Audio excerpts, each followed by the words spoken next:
సువార్త అనే ఆధ్యాత్మిక కార్యక్రమానికి ప్రభు నామంలో మిమ్మల్ని అందరినీ ప్రేమతో ఆహ్వానిస్తున్నాం.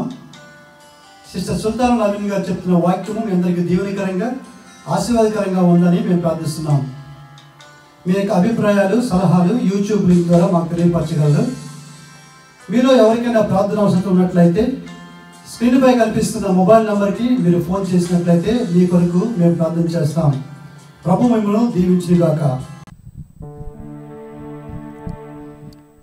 ప్రభు ప్రభు ఆలకించవా నా ప్రార్థన. ప్రభు వినవా ప్రభు ఆలకించవా నా ప్రార్థన. ఆలకించువా అంగీకరించుమా ఆలకించుమా అంగీకరించుమా.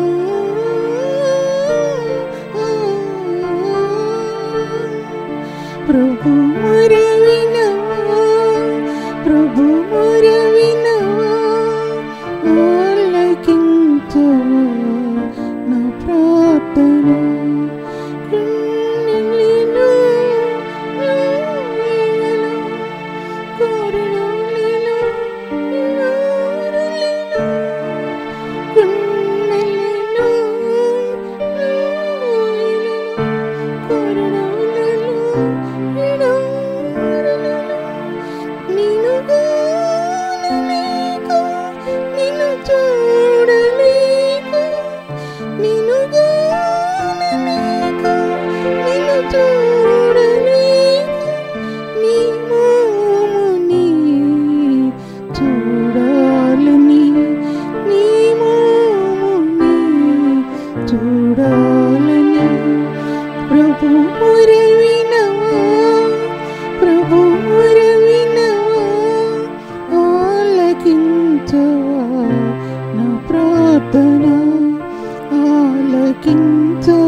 శిఖరముపై నీ మహిమని కొనియాడాలని. ఎత్తైన పర్వత శిఖరముపై నీ మహిమని కొనియాడాలని. నీ ఘనతని కీర్తించాలని. నీ కృపలో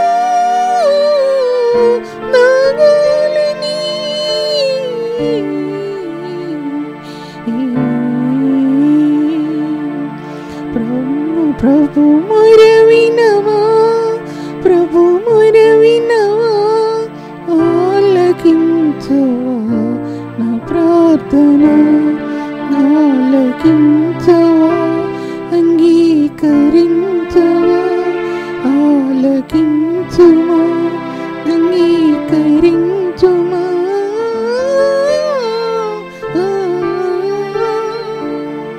ప్రభు వినవా ప్రభు వినవా.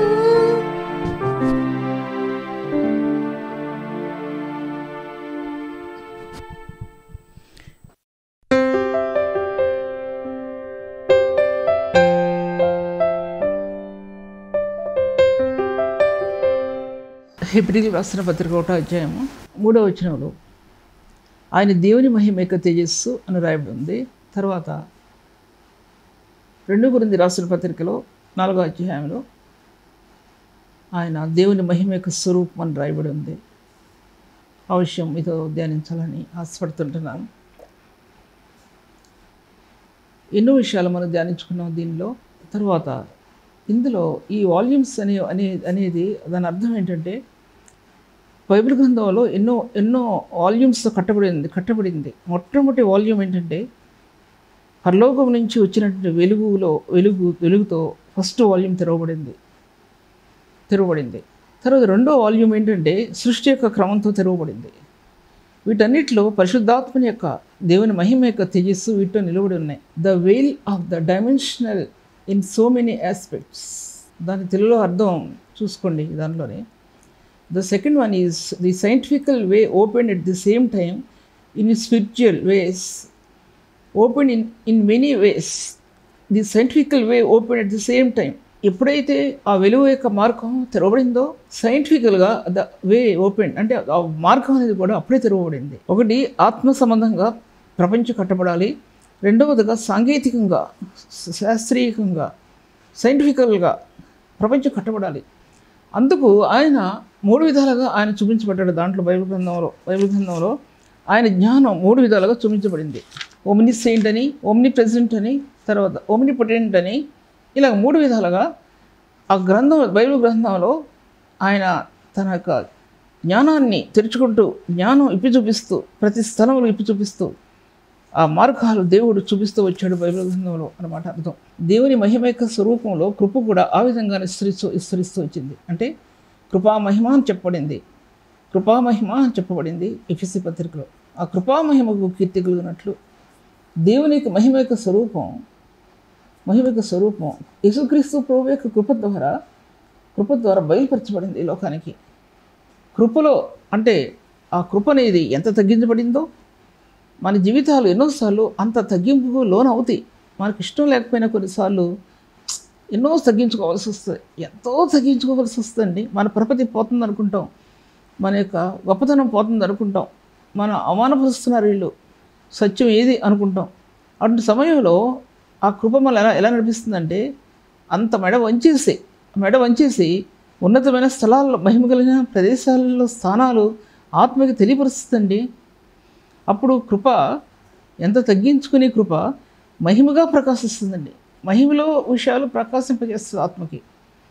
అందుకోసం ఆయన దేవుని స్వరూపం కలిగిన వాడే ఉండి ఫిలిప్పీయులకు రాసిన పత్రిక 2వ అధ్యాయంలో దేవునితో సమానంగా ఉండుట విడిచిపెట్టకూడని భాగ్యం ఎంచుకోలేదు, కానీ మనుషుల పోలికగా పుట్టి దాసుని స్వరూపం ధరించుకుని తన్ను తాను రిక్తునిగా చేసుకున్నాను. చదవడం తెలిగే, నేను చెప్పడం తెలికే, కానీ అనుభవిస్తానండి ఎన్నోసార్లు అనుభవిస్తాను. చాలాసార్లు ఆచరణలో అనుభవించేటప్పుడు కన్నీరే ఉంటుంది హృదయంలో.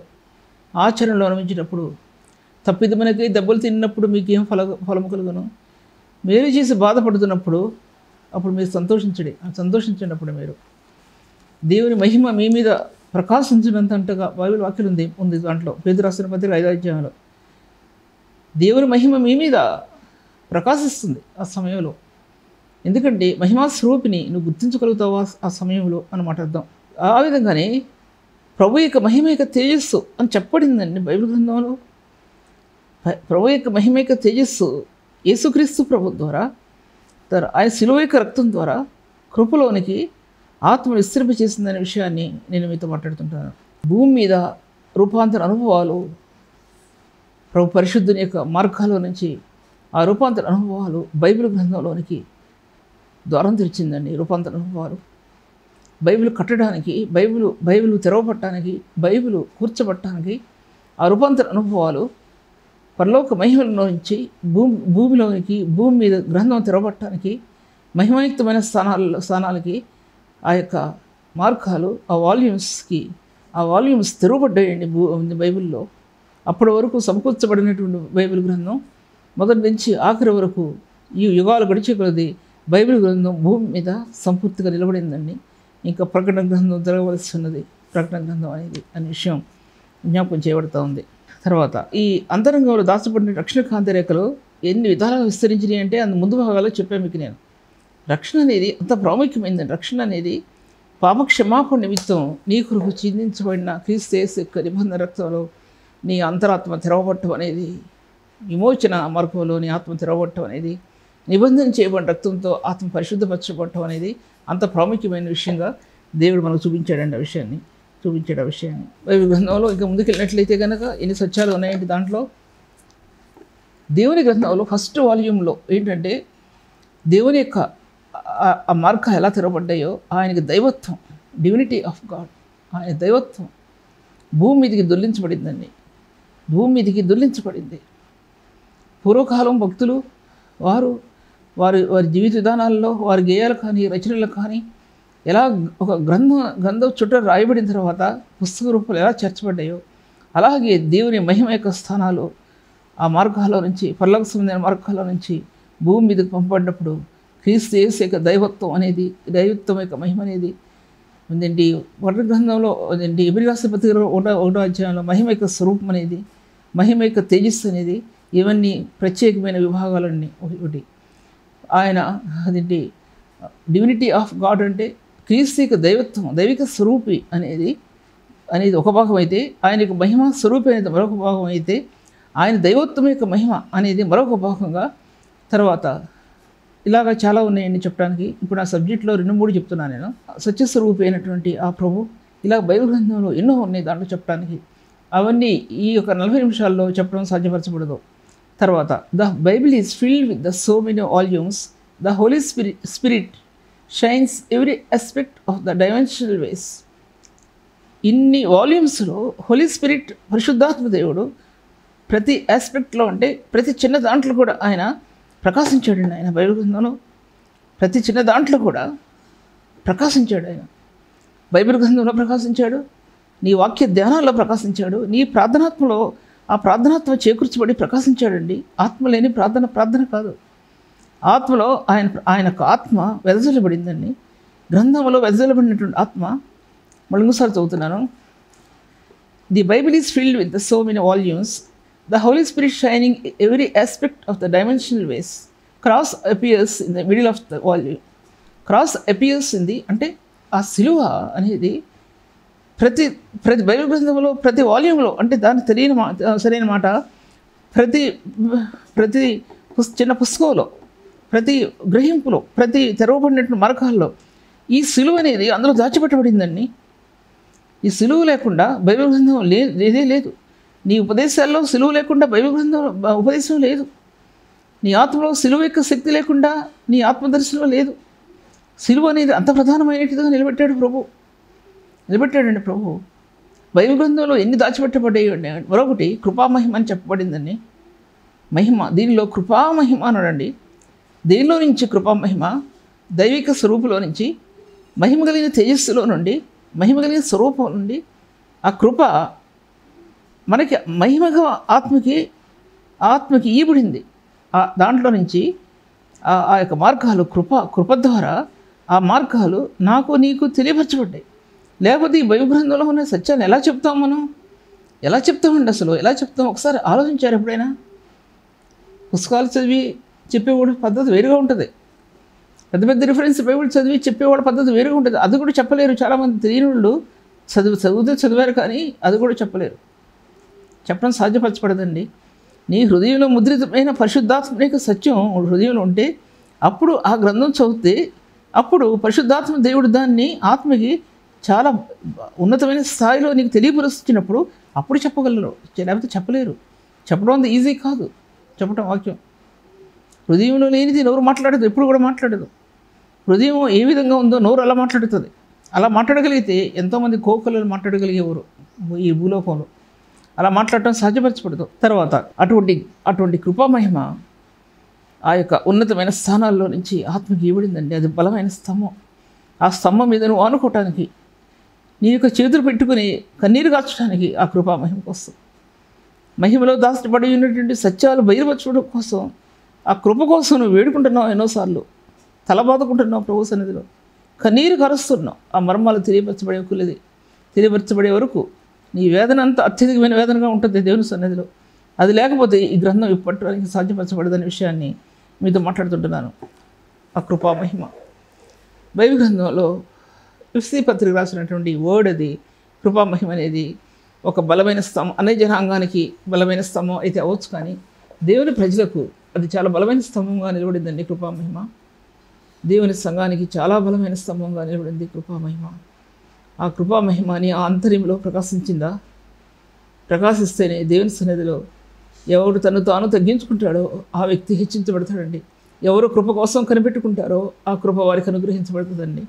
ఉన్నతమైన స్థలాల్లో నుంచి దిగి వచ్చినటువంటి ఆ కృప పరిశుద్ధాత్మ దేవుడు ఆయన కుమారుడిని క్రీస్తుని, తండ్రి అయిన దేవుడు కుమారుడిని క్రీస్తుని ఈ లోకంలో పంపడంలో ఆ కృప ఏంటో ఆత్మకు అర్థం అయితేనే ఒక వ్యక్తి ఆ కృపను గురించి కీర్తించగలరండి, అయితే కీర్తించడం సాధ్యపరచకూడదు అనే విషయం మీతో నేను మాట్లాడుతున్నాను. ఆ కృపా మహిమ సత్యమునకు స్తంభం అండి, ధ్వజస్తంభంగా నిలబడింది. కృప సత్యానికి స్తంభం, ధ్వజస్తంభంగా నిలబడిన విషయాన్ని నేను మీతో మాట్లాడుతుంటున్నాను. తర్వాత కృపా మహదైశ్వర్యం అనేది కూడా ఎఫ్ఎస్సి పత్రికలో చాలా చోట రాయబడి ఉంది. కృపా మహిమైశ్వర్యం అనేది ఎఫ్ఎస్సి పత్రికలో అది అందరూ చెప్పలేరండి. కృపా మహిమైశ్వర్యం అంటే ఏంటో ఒక పేరు చెప్తారు కానీ అదేంటో చెప్పలేరు. కృపా మహిమ అంటే ఏంటో ఒక పేరు చెప్తారు కానీ అదేంటో చెప్పలేరు. దీంటి పునరుత్థానం యొక్క మహిమ అంటే చెప్పగలరు కానీ దానిలో ఉన్న స్థానాలు చెప్పలేరు. ఇవన్నీ చెప్పలేరండి.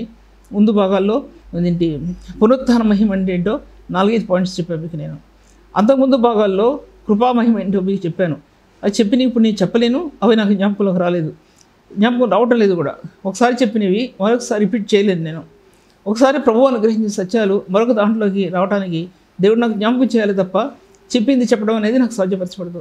ఏదైనా ఒక వ్యక్తి రాసింది కానీ ఒక వ్యక్తి ఏదైనా దాన్ని చూచి చెప్పడానికి కూడా నాకు సాధ్యపరచబడదు. నా అంతరాత్మలో ప్రభువు దర్శనం ఇస్తే ఎన్నో వేల మెసేజ్ల్లో ఆ దర్శనంలో ఆత్మ నూతనమైన ప్రకాశిని చేకూరుస్తుందని మాత్రం నాకు బాగా తెలుసు. అంతే ఆ విషయం గురించి. కృపా మహదైశ్వర్యం అన్నాడు అక్కడ ఎఫ్ఎస్సి పత్రికలో. కృపా మహదైశ్వర్యం గురించి ఎన్నోసార్లు ఈ పదాన్ని యూజ్ చేశాను కానీ అది చెప్పలేకపోయానండి.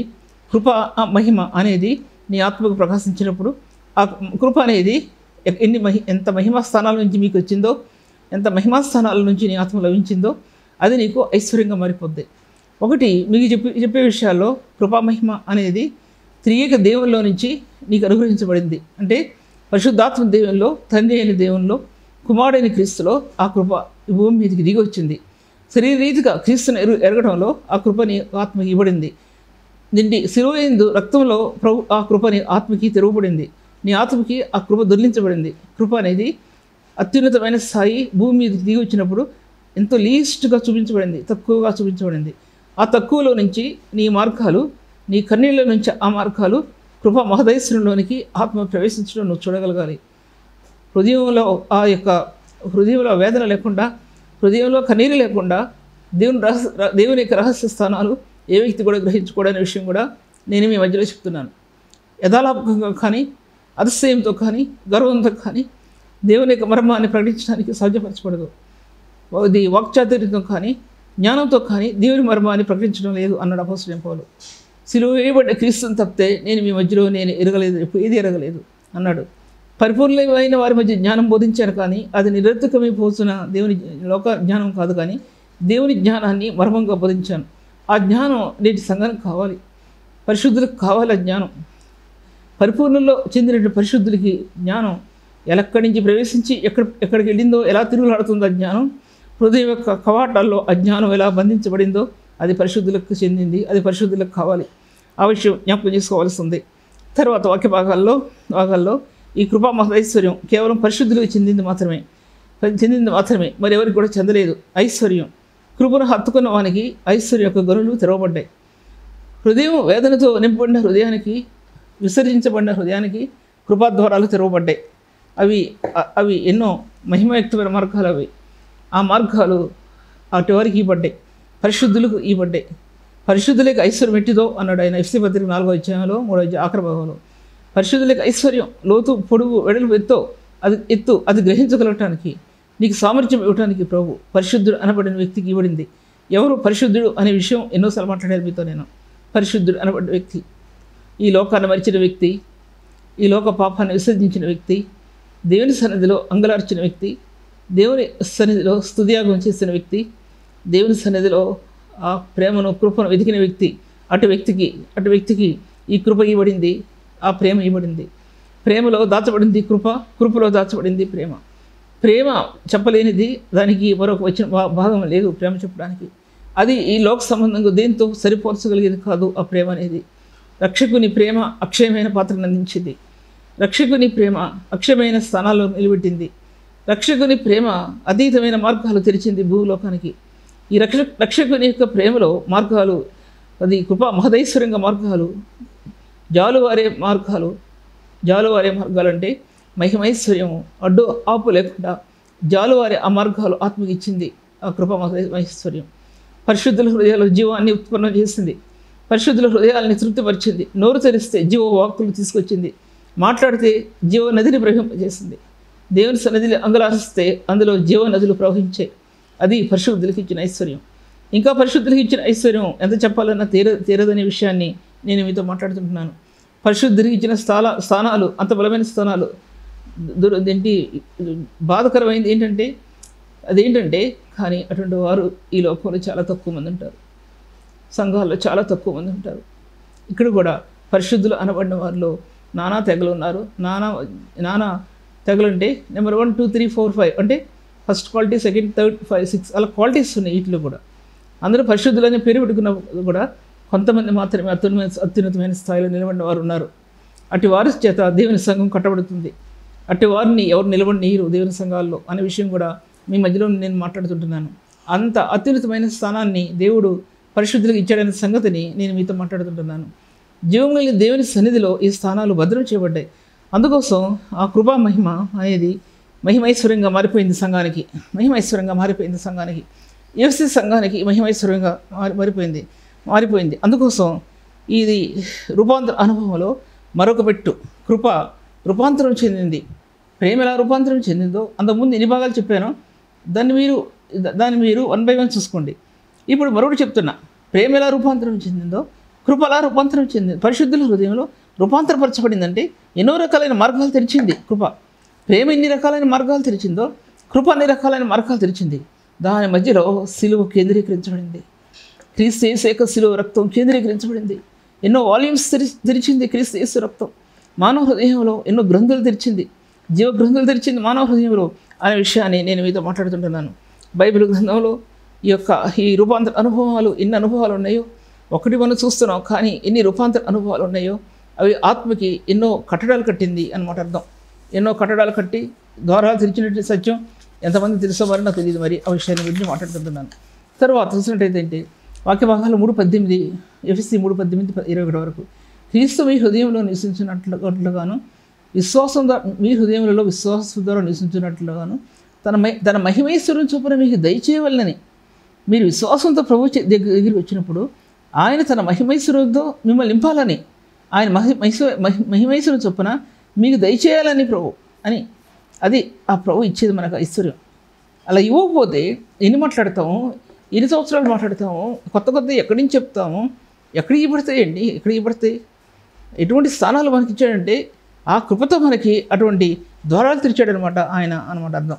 ఇంకా చూసినట్టు ఇంకా ప్రాముఖ్యమైనది ఏంటంటే దేవుని యొక్క అంతేకాకుండా దేవుడు 3 ప్రధానమైన స్థానాల్లో దేవుని గ్రంథంలో నిలబడ్డాడు. ఒకటి ఓమ్నిసెయింట్, ఓమ్నిపొటెంట్, ఓమ్ని ప్రెజెంట్ అనే విషయం గురించి 2 సార్లు మెన్షన్ చేశాను. ఆ విషయం గురించి నేను మీతో మాట్లాడలేదు. అది మరోసారి మాట్లాడినా కొంచెం అవుట్లైన్గా మీతో మాట్లాడతాను. ప్రభు సర్వజ్ఞానం కలిగినటువంటి దేవుడు, సర్వశక్తివంతుడైనటువంటి దేవుడు, సర్వజ్ఞానం కలిగినటువంటి దేవుడు. సర్వశక్తి ఆయన చేతుల్లో ఉంది. ఈ భూమి అంతా కూడా, ఈ గోళాలన్నీ ఆయన చేతుల్లో ఉన్నాయి. సర్వప్రపంచం, తండ్రి, అంతరిక్షం, పరలోకం యొక్క స్థానాలన్నీ కూడా ఆయన చేతుల్లో ఉన్నాయి అనే విషయం నేను మీతో మాట్లాడుతుంటున్నాను. ఆయన సర్వశక్తి కలిగిన దేవుడు. అబ్రహాంతో మాట్లాడుతుంటాడు, నేను సర్వశక్తి కలిగిన దేవుడు అని. అబ్రహమ్మ, నేను సర్వశక్తి కలిగిన దేవుడు. ఆయన మాట్లాడటం మాత్రమే కాదు, ఎన్నో చూపించాడు ఆయన. అది మరొక భాగంలో మాట్లాడతాను, కానీ ఇప్పుడు మాట్లాడే సమయం సరిపోదు. ఆయన సర్వశక్తి అనేది ఏంటి అనే విషయం మళ్ళీ మాట్లాడతానని మీద చెప్తుంటున్నాను. ఆయన జ్ఞానం కానీ, ఆయన సర్వవ్యాప్తి అనే విషయం కానీ, ఈ సత్యాలన్నీ బైబిల్ గ్రంథం నిరూపించింది. బైబిల్ గ్రంథం ప్రతి కొన్ని ఇన్సిడెంట్స్లో నిరూపించిందండి బైబిల్ గ్రంథం. తర్వాత అదేంటి ఎన్నో యుగాల్లో బయలుపరచబడవలసిన జ్ఞానం అనేది ఆ వెలుగు కణాజాలాల్లో ఉన్నదండి. జ్ఞానం అనేది ఎన్నో యుగాల్లోకి బయలుపరచబడగలిగే జ్ఞానం ఆ వెలుగు కణాల్లో దాచిపెట్టబడింది అనే విషయం మీతో మాట్లాడుతుంటున్నాను. తర్వాత వెలుగు ఎన్నో స్క్రోల్స్లో దాచిపెట్టబడింది. అంటే దానికి తెలియని తెలుగు మీనింగ్ నాకు రావట్లేదు కాబట్టి ఆ వర్డ్ యూస్ చేస్తున్నాను. స్క్రోల్స్ అనే దానికి దాంట్లో దాచిపెట్టబడిందండి. చుట్టలు గంధ స్క్రోల్స్ రౌండప్ చేసి ఉన్నటువంటి ఆటల్లో ఇవన్నీ కూడా చుట్టుపడ్డాయి. ఇవి చుట్టుపట్టాయి. శూన్యమైన లోకంలోనికి ఎలా తీసుకొచ్చిందో శూన్యమైన నీ హృదయానికి ఇవి బయలుపరచబడ్డాయండి. రక్షణ కాంతిలో ఇవి బయలుపరచబడ్డాయి. ఇంకా గ్రహింపలేదా? ఒక పక్క పాపాన్ని జయించుకుంటూ, అంధకారాన్ని జయించుకుంటూ, మరొక పక్క క్రీస్తులోనికి చొచ్చుకుపోయే హృదయానికి ఇవి నిలబడ్డాయి, అంతరాత్మలు నిలబడ్డాయండి. ఇవి నిలబడకపోతే ఆ వ్యక్తి దేవునికి వచ్చినటువంటి జ్ఞానాన్ని ఏ విధంగా బోధిస్తారు సంఘానికి? ప్రభువా, తన ఆర్తత్వాన్ని ఎలా ఉంటుంది, తన అంగలార్పు ఎలా ఉంటుందండి ప్రభు సన్నిధిలో? అన్నీ పక్కన పెట్టేసి ఆడవలసిన రోజులు, అన్నీ పక్కన పెట్టేసేసి కన్నీరు కార్చే రోజులు నీ జీవితంలో ఎన్నున్నాయి? దేవుని సంఘాల గురించి, పరిచర్య గురించి వేదన పడినటువంటి దినాలు, గడియలు నీ జీవితంలో ఉన్నాయా? లేకపోతే సేవ ఎలా అభివృద్ధి చెందుద్ది అనే విషయం నీతో మాట్లాడుతున్నాను. తర్వాత యుగాలలో దాచబడినటువంటి యేసు, యుగాల్లో దాచబడిన క్రీస్తు, యుగాల్లో దాచబడిన జ్ఞానం, యుగాల్లో దాచబడినటువంటి దేవుని వాక్యం యుగాలు బయలుపరుస్తాయని ఒకరోజు, యుగాలు ఎలుగెత్తి కేకలు వేస్తాయి ఒకరోజు. యుగాలంటే గడిచిపోయినటువంటి సంవత్సరాలు, గడిచిపోయినటువంటి చరిత్ర, గడిచిపోయినటువంటి కాలాలు, వాటిల్లో ఇవన్నీ ఎలా దాచిపెట్టబడి ఉన్నాయో అవన్నీ ఎలుగెత్తి కేకలు పెట్టి ఏడుస్తాయండి ఒకరోజు. ఆ విషయం నేను మీతో మాట్లాడుతుంటున్నాను. తర్వాత అందులో దేవుని యొక్క స్థానాల గురించి మాట్లాడాను, కానీ మళ్ళీ నేను మాట్లాడలేను ఇంకా దాని విషయం గురించి కూడా. జ్ఞానం యొక్క స్థానాలు అనేవి అందులో దాచిపెట్టబడి, సర్వశక్తివంతుడు, సర్వకృపానిధి దేవుడు ఆయన, సర్వజ్ఞాని అనే దానిలో ఇవన్నీ దాచిపెట్టబడి ఉన్నాయి. సర్వశక్తి అనే దానిలో మరికొన్ని దాచిపెట్టబడి ఉన్నాయి.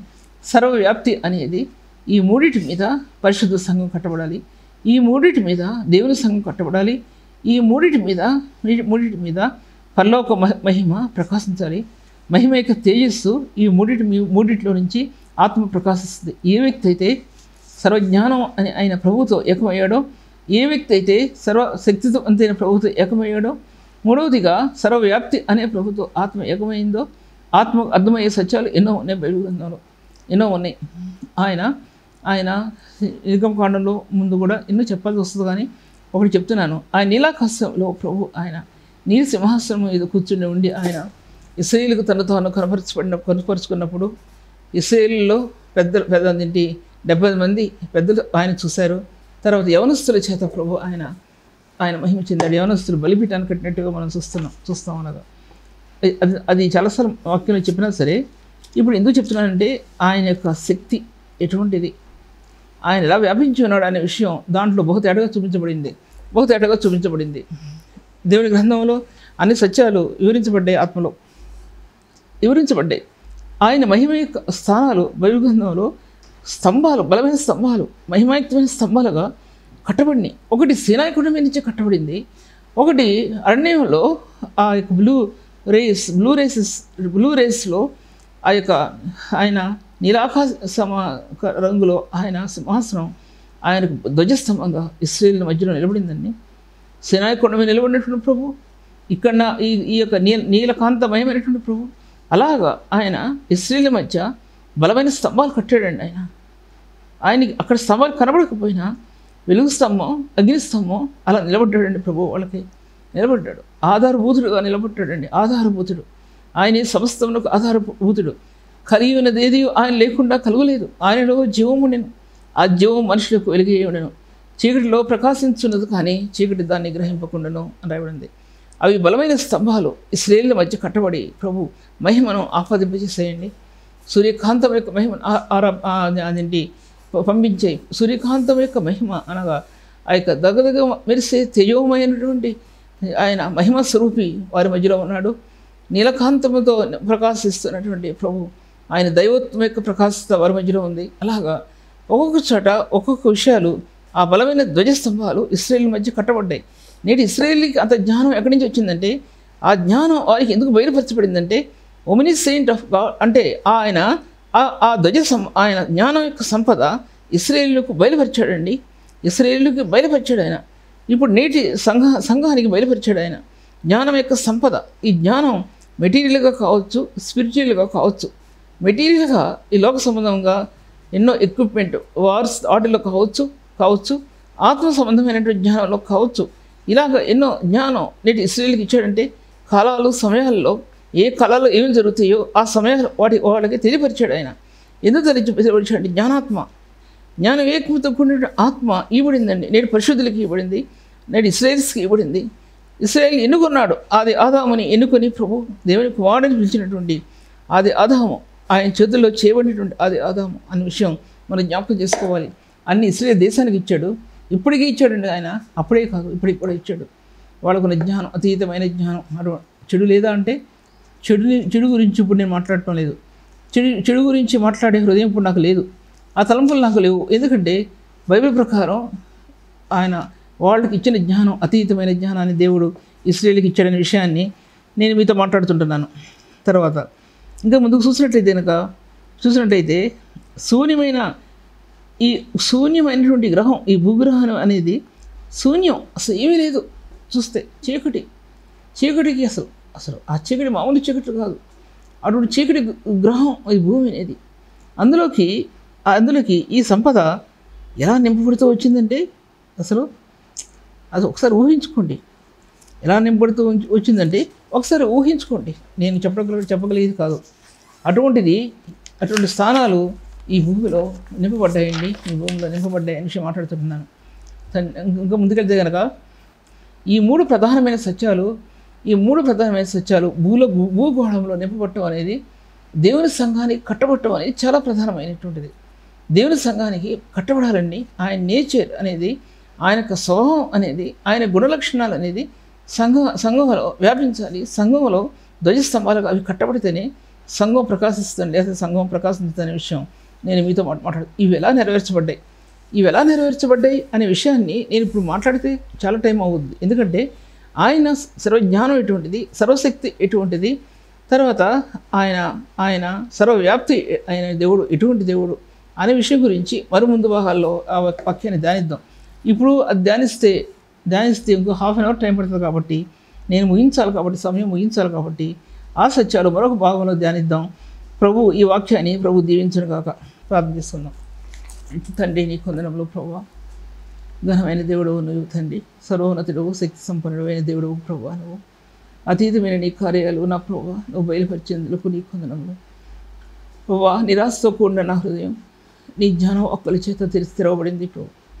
తండ్రి, ఈ వాక్యాన్ని కొద్దిమంది విన్న వారి ధన్యులు వారి ధన్యులు. పరలోకంలో ఉన్నటువంటి దేవుడివే నీవు ఈ భూలోకంలోనికి ప్రభు ఎలా నిలబడ్డావో ప్రభు, ఎలాగా ప్రభు నీ చేతులు చాచావో మానవుల పట్ల ప్రభు, ఎలాగా నీ శక్తిని కనబరిచావో ప్రభు మానవుల పట్ల తండ్రి, వాటన్నిటిని బట్టి ప్రభు నీకు వందనం చెల్లిస్తుంటున్నాను ప్రభు.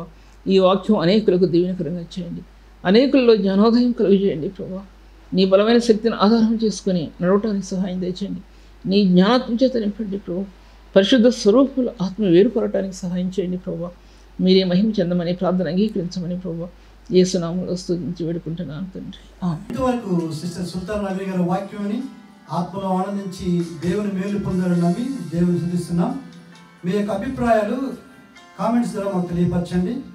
Please like, comment, share and subscribe. God bless you all.